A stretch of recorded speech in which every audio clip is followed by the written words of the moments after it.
106 of the Labor Code as amended, appropriate regulations may be issued to protect the rights of workers. Whereas, pursuant to Article 128 of the Labor Code as amended, the Secretary of Labor and Employment or his duly authorized representative shall have the power to issue compliance orders to give effect to the labor standards provisions of the Labor Code of the Philippines as amended and other labor legislations.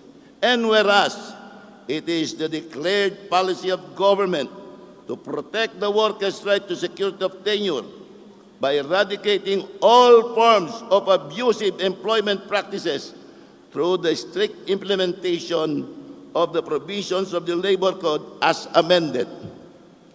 Now, therefore, I, Rodrigo Roa Duterte, President of the Republic of the Philippines, by virtue of the power vested in me by the Constitution and existing laws, do hereby order the following. Section 1, coverage. The order shall apply to all parties, including cooperatives, engaged in any contracting and subcontracting arrangement. Section 2, prohibition against illegal contracting or subcontracting. Contracting or subcontracting when undertaken to circumvent the workers' right to security of tenure, self-organization and collective bargaining, and peaceful concerted activities pursuant to the 1987 Philippine Constitution is hereby strictly prohibited.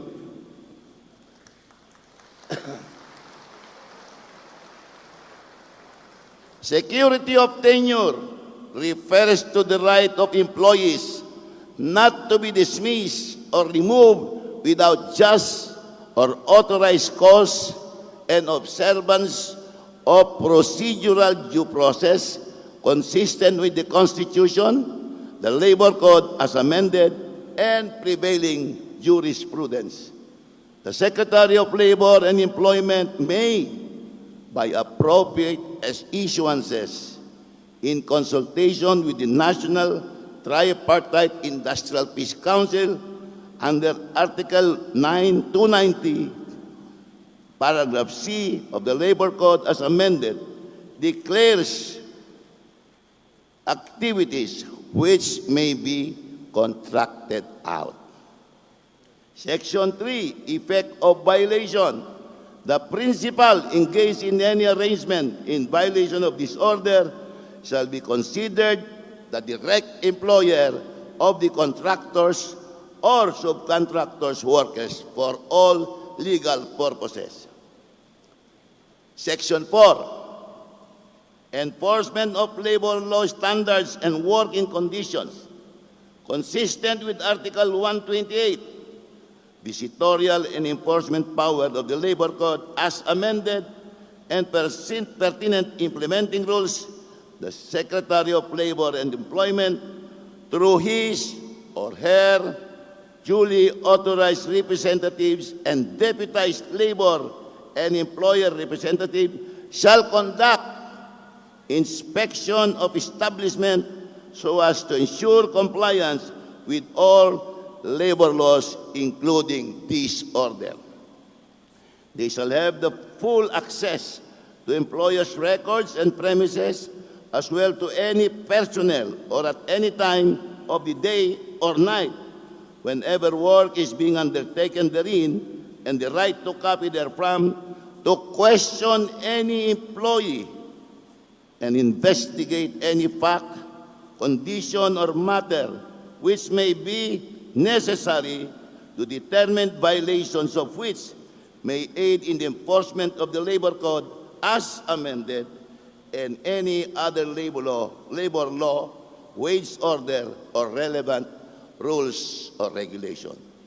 Based on the visitorial and enforcement power of the Secretary of Labor and Employment in Article 128, Paragraph B, he or she or his or her designated representative shall issue compliance orders after due hearing to give effect to the labor standard provisions of the Labor Code and other labor legislation, rules, and regulation.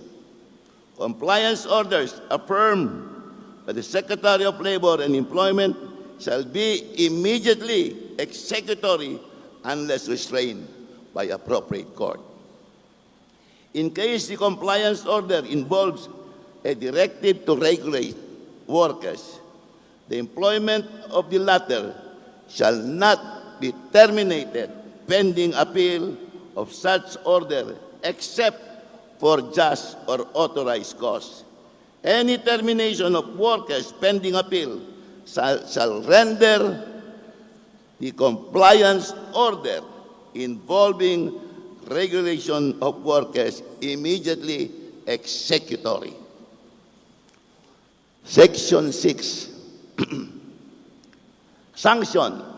Where appropriate, violation of this order shall be penalized as provided for under existing laws and or regulation. Section 6. Interagency cooperation. All government agencies in the executive branch are directed to cooperate and extend to the Department of Labor and Employment all appropriate assistance to carry out the objective of this order. Section 7, separability clause. If any section or part of this order is declared to be unconstitutional or invalid, the other sections or provisions not otherwise affected shall remain in full force and effect. Section 8. All orders, rules, and regulations, issuances, or any part thereof inconsistent with the provisions of this order are hereby repealed, amended, or modified accordingly. Section 9. Effectivity.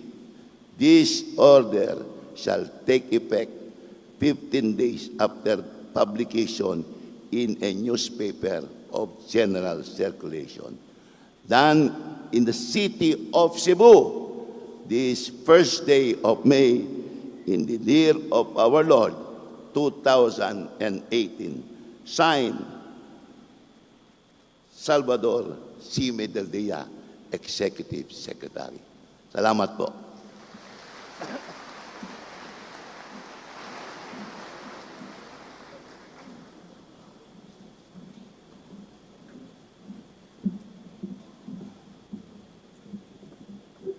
Thank you again, Secretary Bello.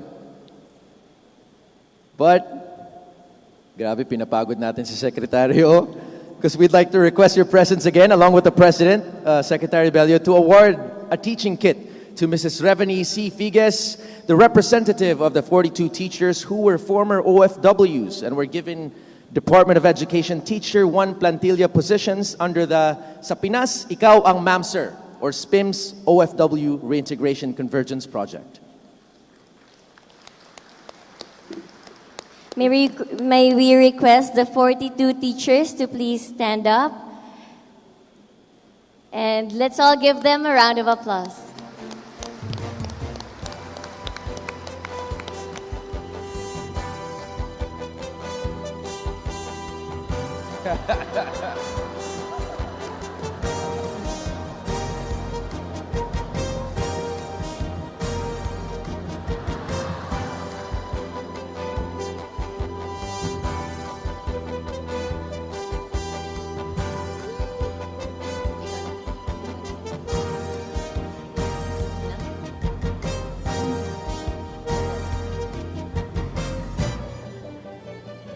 Thank you, Mr. President.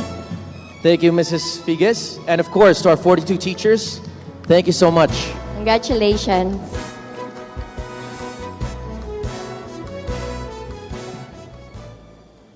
Secretary Bello, we would like to request your presence once again to formally introduce our guest of honor and our keynote speaker.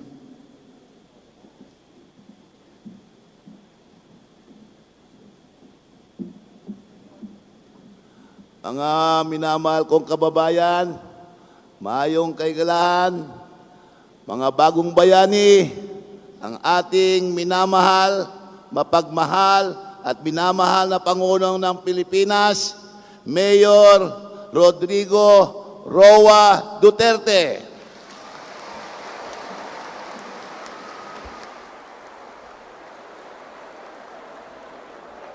Paglingkod lang, sige mong pakpak na.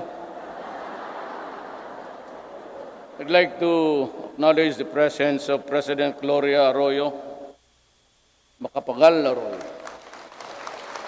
Labor and Employment Secretary Silvestro Bello III, Foreign Affairs Secretary Alan Peter Cayetano, and the other members of the Cabinet, the honorable members of Congress, the House of Representatives, the officers and employees of the Department of Labor and Employment, akong mga igsoon sa labor sector, mga kauban sa gobyerno, ug akong mga kababayan. Can I have the copy again of the executive order?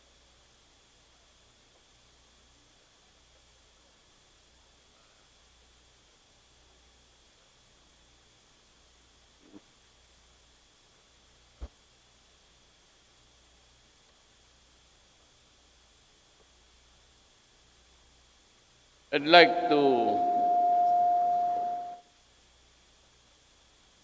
repeat the provision of Section 2. Prohibition against illegal contracting or subtracting. Walay multiplication o division dere, ha? Contracting and subcontracting were undertaken to circumvent the workers' right to security of tenure. Self-organization and collective bargaining agreement is hereby made pursuant to the 1987 Philippine Constitution. Mura ni akong pinakakaya. Sinagad ko na. The security of tenure refers to the right of employees not to be dismissed or removed without or just an authorized cause and observance of procedural due process consistent with the Constitution, Labor Code as amended and prevailing jurisprudence. So, pirmahan na nako sa inyong atubangan.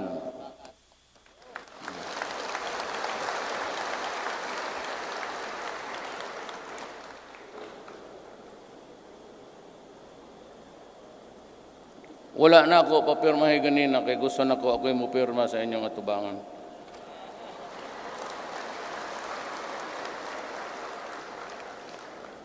Dapat mayagaw ko pa sa naigwapa, sige kong tanaw diri sa muday na siya.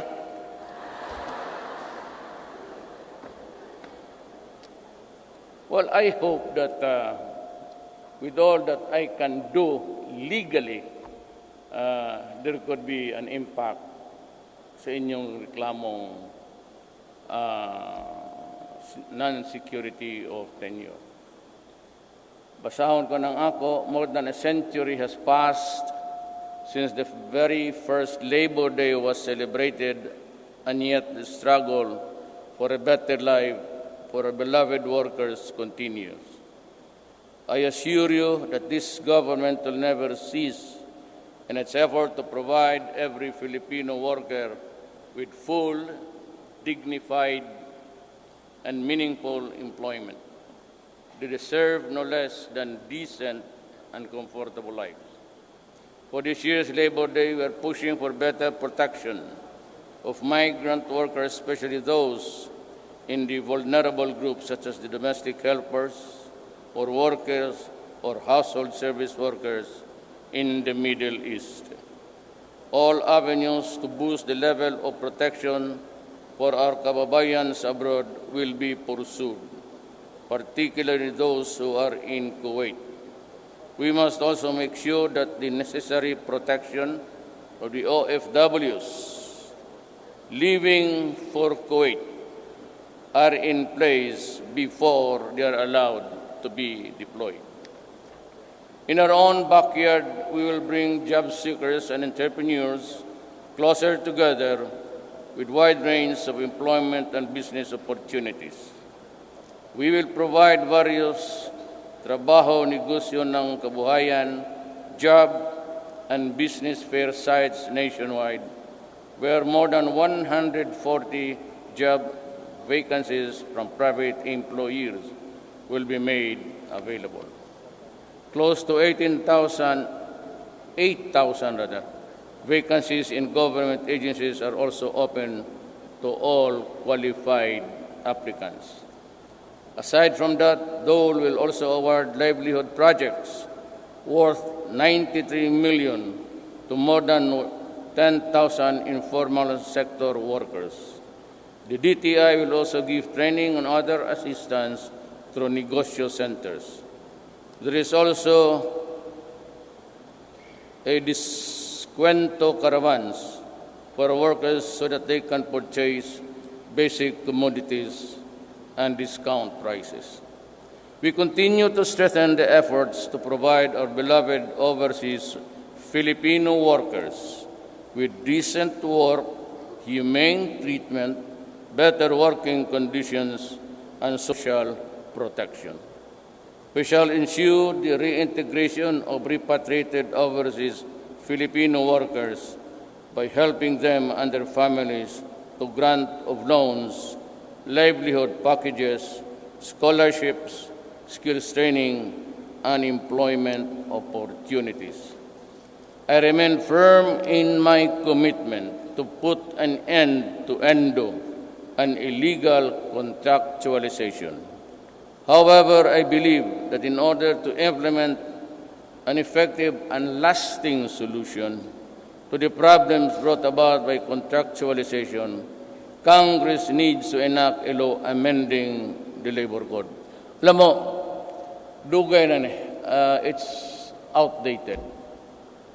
I think Congress should come up with a new labor code to keep it attuned to the realities of our times.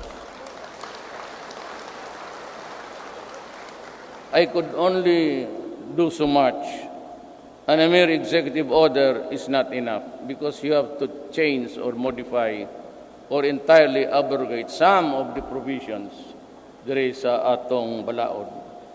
I cannot be a legislator. It is not allowed. But I can only implement. Tig-implementar lang ko og unsay balaod. But because there are laws already, kaning akong executive order nga gipirmahan karon would help a lot in alleviating the problem. A mere executive order is not enough. To this end, I have certified the urgent message of the bill on security of tenure to once and for all address the issue and provide long-term solutions that will further strengthen the workers' right to security of tenure. Ibaw ka nga, no? Do you know why? Ako, I can only implement. But if there are things that need to be corrected or things which have to be modified to suit the needs or the demand of time, kaning large taghang gawa sa Pilipinas, naatay gap, kana nahitabo na ang labor code existing na. So you have to amend or correct. Or I recommend the entire revision or revisit the previous laws. I also directed Dole to submit my office a list of all companies engaged in or suspected to be engaged in labor-only contracting. To all non-compliant and abusive employers under the so-called CABO who are engaged in labor contracting, your days are numbered. I have warned you before, and I'll warn you again. Putlan tamog ulo. Stop endo and illegal contractualization. I will see to it that our laws are strictly enforced, The government will not rest until we end the shameful labor practice. Bago mo lang guni, of just recent memory.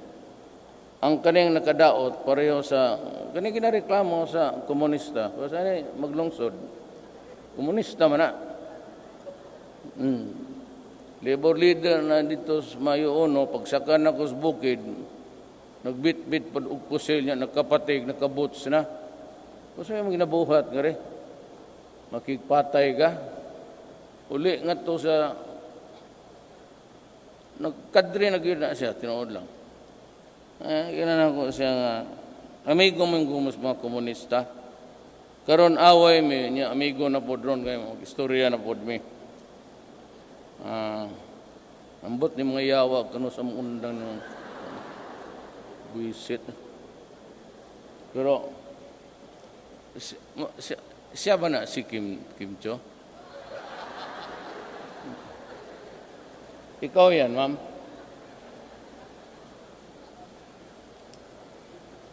Di ako. Ningon ko gwapa ka. Hindi ka bagdang mo.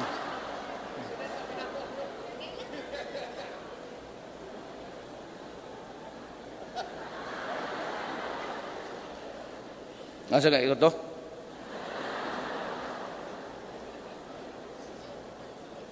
Recently, I have put the entire Boracay Island under a state of calamity and temporarily closed it to tourists. I know that with this necessary course of action, residents and workers will greatly hit and be affected. Ano mong ganyan?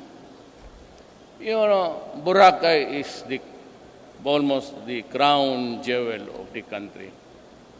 It is the favorite melting pot of all Filipinos and foreigners. Bakit sisirain mo? And, you know, it has the largest kagaw. Unya, ang algae, you know, ang algae, pasaan ang kanang water lilies.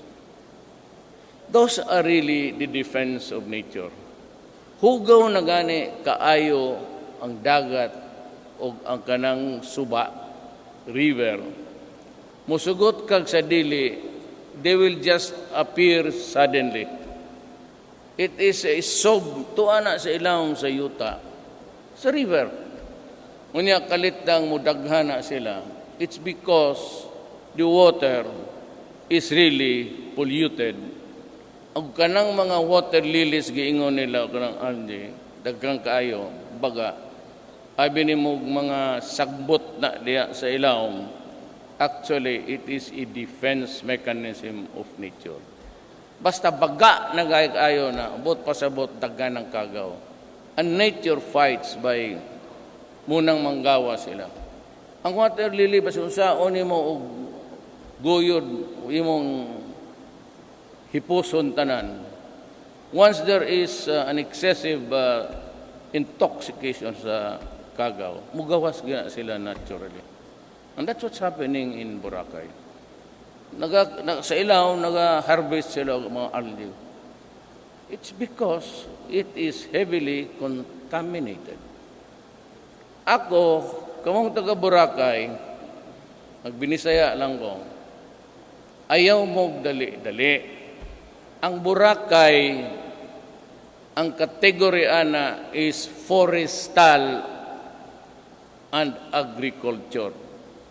There was never a proclamation either by President Arroyo, me, or the rest, converting it or some portion of it, of the island, into commercial. And therefore, na ay mga pamilya, ang uban anak taga Davao, nga nakakuha og mga lote. How? O kanang mga Shangri-La diya, multi-billion. Ngano nakapatindog sila nga ingon ana ang estado. Di commercial unta, but I never signed anything. And si ma'am, Ngunyawa daw sa kakuan. Can only be done by presidential proclamation or maybe by Congress. But either of the two, wala. So ayaw ko ninyong surang-surangan ni Ana. Kaya ginalimpyuhan lang nako. But after that, iuli nako ninyo, walay naghangol anang island ninyo. Kana ng mga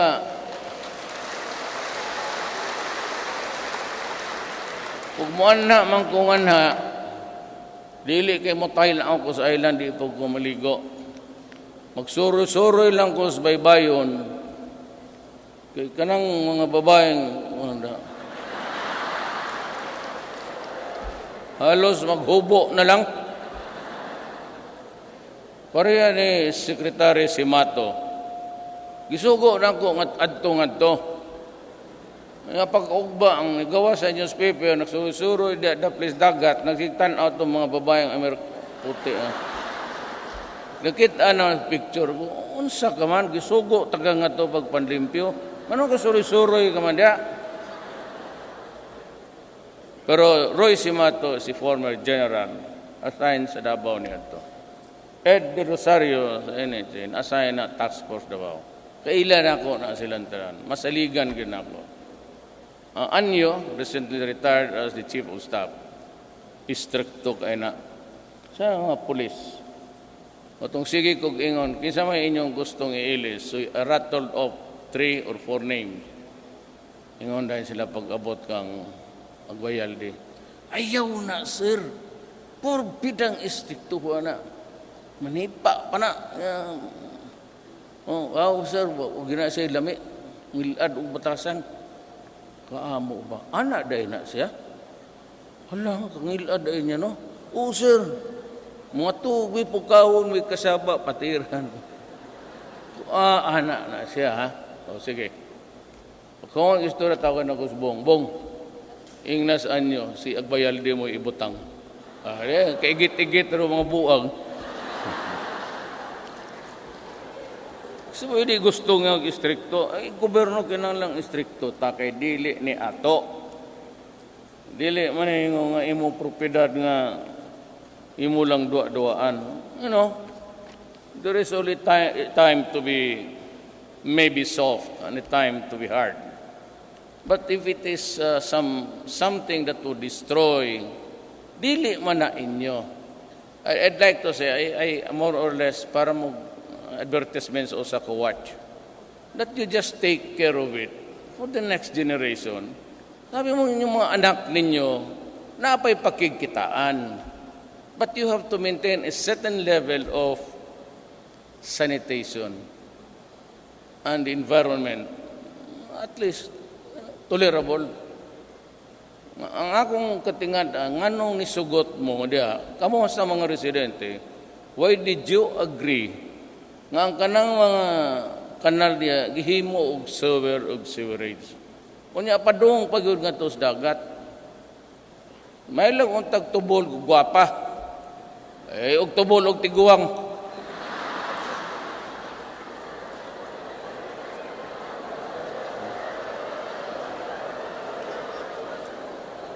Bitaw. That is why I have instructed the immediate release of 448 million to Dole to provide financial support to all affected workers under the Adjustment Measures Program. The financial support will start this May and shall be linked to active labor market programs such as employment facilities, services, training, and livelihood. Before I conclude, let me reiterate that I do not and will not tolerate corruption. Siganay lang ko, magkintog itang tanan sa gobyerno, kay wala gyud ko'y pasensya ni ana. Dagha mong masulti na ako. I've had my faults. Plenty. Pero kanang corruption, and I will continue to fire and fire. Ang ganing undersecretary ni Bebot, wasa kibaw, akong when the complainant signed the affidavit in my presence, well, you call her. So, I would call Bebo, Tsagapon, to revamp the entire kanang recruitment. Kana mga recruitment po yung nakayawa diyan. Sobra gani ang pangwarta. It's ruled by greed already. Ako unta basig half na lang. Tabang sa imong isig ka tao, nya mukita ka. Pero dito siya puta puro kurakot na lang yawa. Binuang na na. O nya daghang napasubo. And this is not the first time. May I remind you that it has become historical ngayong yun ani. Dili na lang ko mo atake kay natay istoryang going on. Pero ang minimum na ko nga kanang gustong mohawa paulion yun. Ako'y mangitag kwarta paulion tanan libre na. We will mobilize continuously until everyone who wants out there would come home. Di na lang ko makikuhan kay naa sila nga to eh. So soft landing lang yun ko. Soft landing. Dili ko makapataka o yaw-yaw because so much is at stake. Pero ang problema lang sa pamasahe, akong pangayoon nga paulian na lang na pasayloan lang ilang mga sao o bayran ako ang ilang mga utang. But let them come home. And kung naanatanan nga rin, there will be a new set of rules. Ako na'y magbuot mismo. For example, any other contract signed by any agency of the government, kanang deployment of workers, one is that they must be treated decently as a human being, and they will be allowed, or they must be allowed to sleep at least 7 hours. Then they can cook their own food. No more confiscation of passport. Ibutang pag-abot nimo, there will be a table maybe in the airport sa paglagawas nimo, and you can deposit your and this should be allowed to own a phone so that they can immediately ask for assistance if they are in trouble. Naa sila'y day off. And they should be allowed to go out and visit our embassy for anything at all. Short of these things,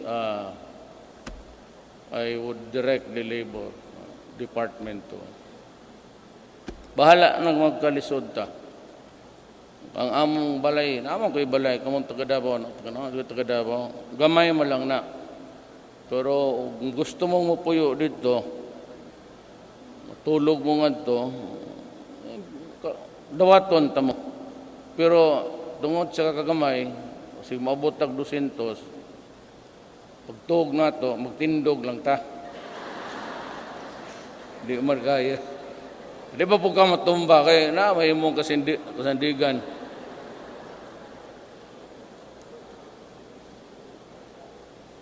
Thus, I call on the labor and employment sectors to play an active role in getting rid of corruption in governance so that you can bring about inclusive economic growth and build a truly peaceful and orderly Philippines. Bawanin mo, this is a one trip. Usarat ang maagi nga rin. Ako kang rumat tukos bagyo kay kaslon tong akong aid, yung counterpart sa Air Force man si katong usa katong sa Navy. Kaslon niya, ako ininong, so diretso ko nga doron. Pero kamuntanan, walay binuang ha. Kamuntanan, kung gusto mong dadon ninyo inyong pamilya sa Malacanang, although we cannot accommodate a big crowd at one time. But in groups, you are free to visit your palace. So ito mga kwarto nila ni President Marcos, si Ma'am, dito man po puyo. Pero, ambot kung sustainer man po ni si Ma'am, di yun yung mahadlok. Putang ina ng multo sa Malacanang, basig adlaw mo lingkod sa imong atubangan. Di ko nagatulog dito. Tuara ko at bang. Kay payag-payag nga to. Mutuo kag sa dili, ha? Ang akong kwarto, kanang gikasto nga. Ato mga to, pakitaan ako. Wala ko ba? Mura ang pinaas gobyerno. Wala nga lang, ang akong kwarto, or ang sala murag dako kay murag conference room po sa mga cabinet members. But my room is really very small. It was not intended actually to be a house. But to ako kapuyo nga to. Kaya magabi magawas ko, papris ko, magatubang ka sa Malacanang dito speakers, sakay mo kong barbs. Kukuha kag hangin ba? Pisko ang huyop sa hangin, kusog. Pero pag na tanang kagaw sa Pasig, suyop nimo. Sigog inong babre. Kasi na bad breath na ko No, Pasig.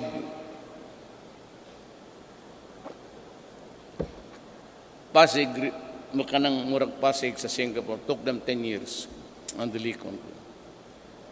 10 years to make it what is it now. So, dugay pa ka na, it'll take generational na another 2 or 3 presidents. Wala man ni anak ni ma'am.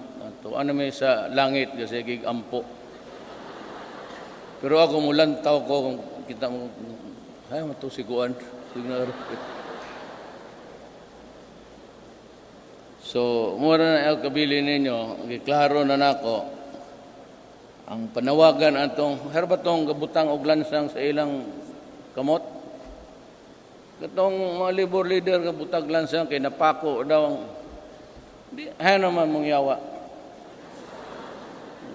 Lansang to, I will do it my own time. I time it during the labor day so that it will have an impact. An memorable one. Wa pa ganing layo, pa gani ang yawa. Sige nagyaw-yaw, sige nagyaw-yaw. Pamatyon tanong mo rin nyo.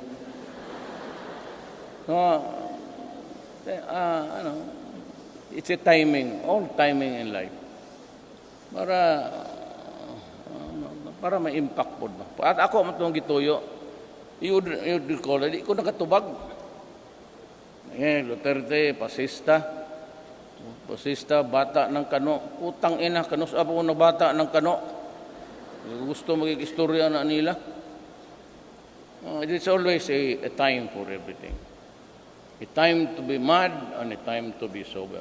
A time to kill and a time for... So, panahon ang kalibutan. As I said, this is one trip. So, I'm reminded of kami ni Bebot sa dormitoryo na mo. Sa law school kami. Nangato nakabutang, nagyod sa kuan, labi.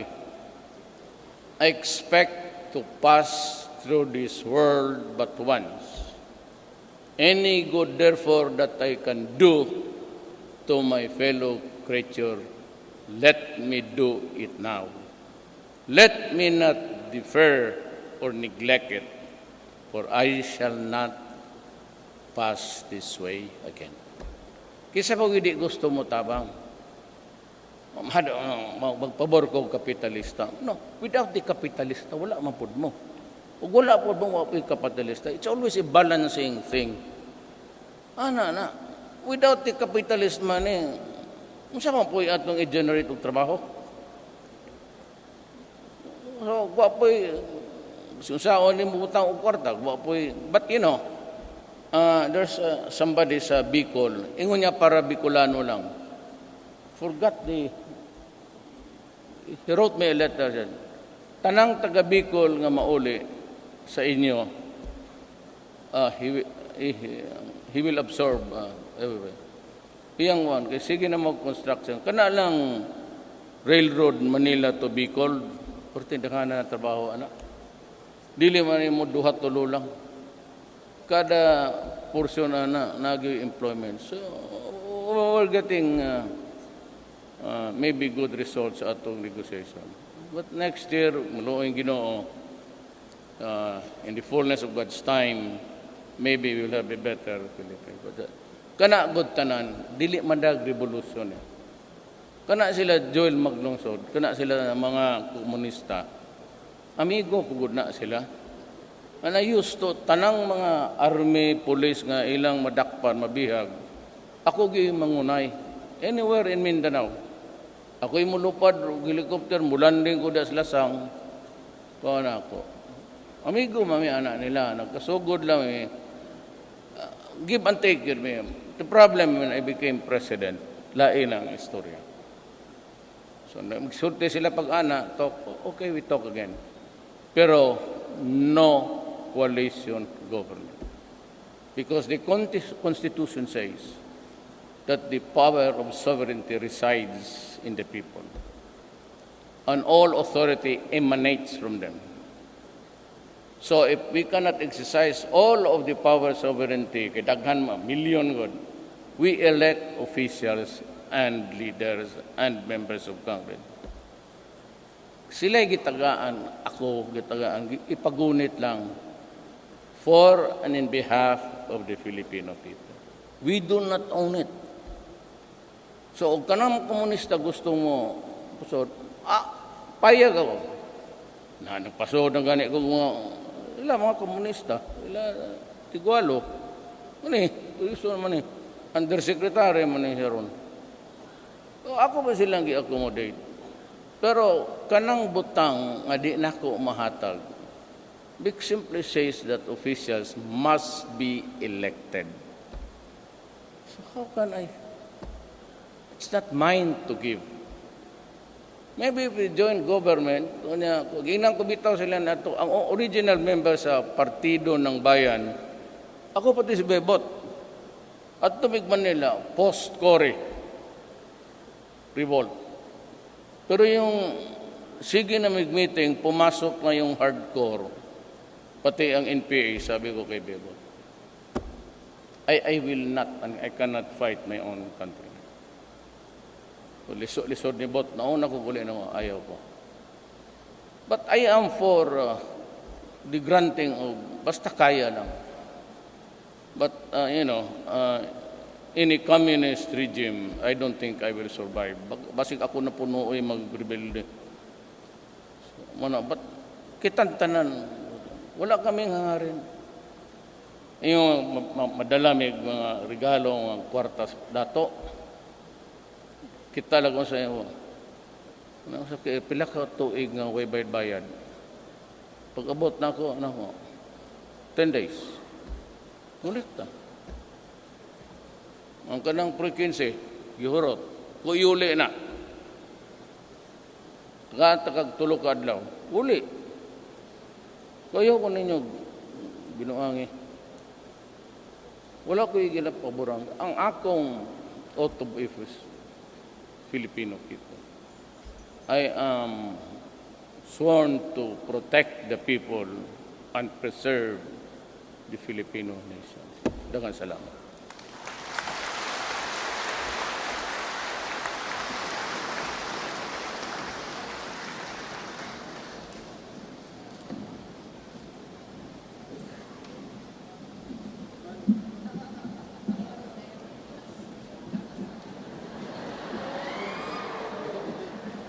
Dili, sir. Bisaya lang, sir. Mr. President.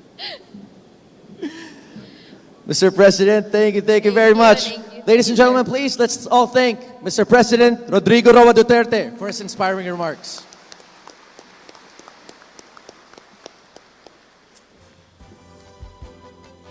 And now, may we request, again, the President for a photo opportunity. May we call on the first group, the labor groups.